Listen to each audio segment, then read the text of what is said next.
আসসালামু আলাইকুম। আজকে যে বিষয়টা নিয়ে কথা বলবো, আসলে বিষয়টি খুবই কষ্টদায়ক।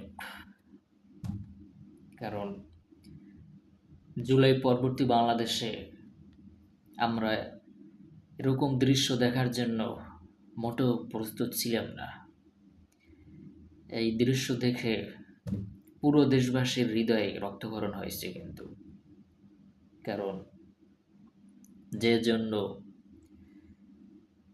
জুলাই আন্দোলনে এতগুলো ছাত্র শহীদ হলো, প্রায় ২,০০০ ছাত্র জীবন দিল, এরকম রাষ্ট্রের জন্য তো তারা জীবন দেয় নাই। তারা চেয়েছিল একটি স্বাধীন রাষ্ট্র উপহার দিতে।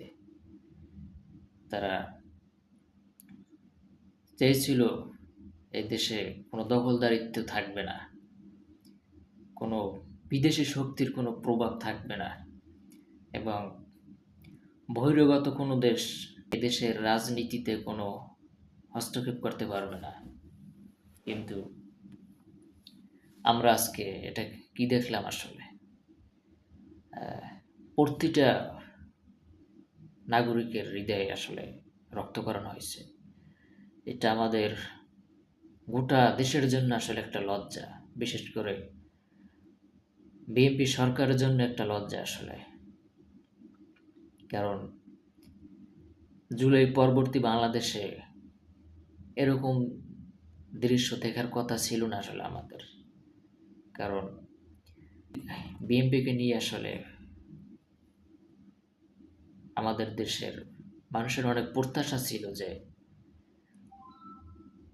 তারা এই আওয়ামী লীগের মতো নতজানু রাজনীতি থেকে তারা বেরিয়ে আসবে।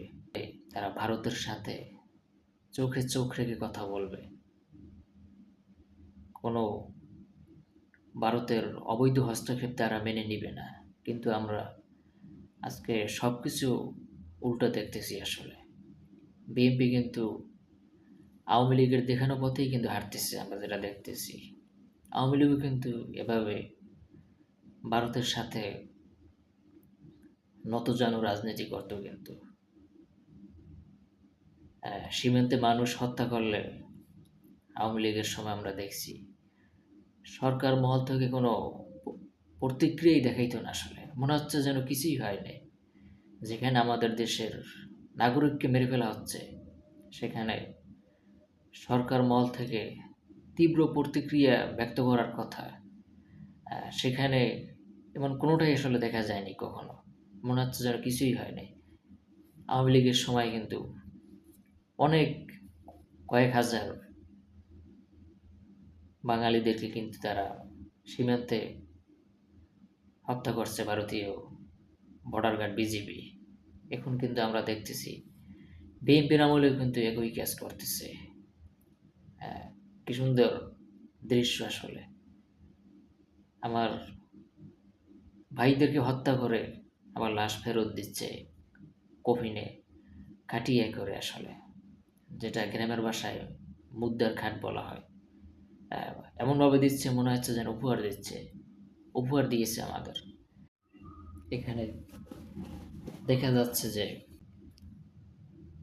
আপনারা ভিডিওতে যেটা দেখতে পাচ্ছেন, আর স্বাভাবিকভাবে কিন্তু তারা লাশ ফেরত দিচ্ছে, আনুষ্ঠানিকভাবে কিন্তু তারা লাশ ফেরত দিচ্ছে।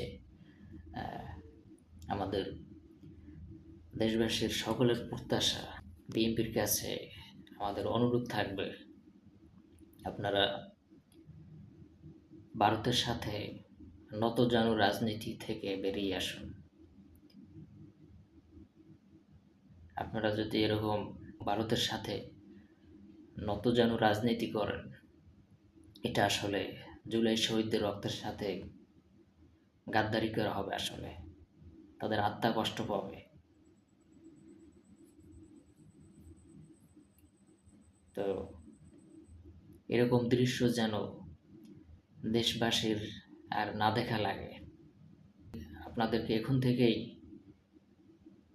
ভারতীয় আগ্রাসনের বিরুদ্ধে রুখে দাঁড়াতে হবে।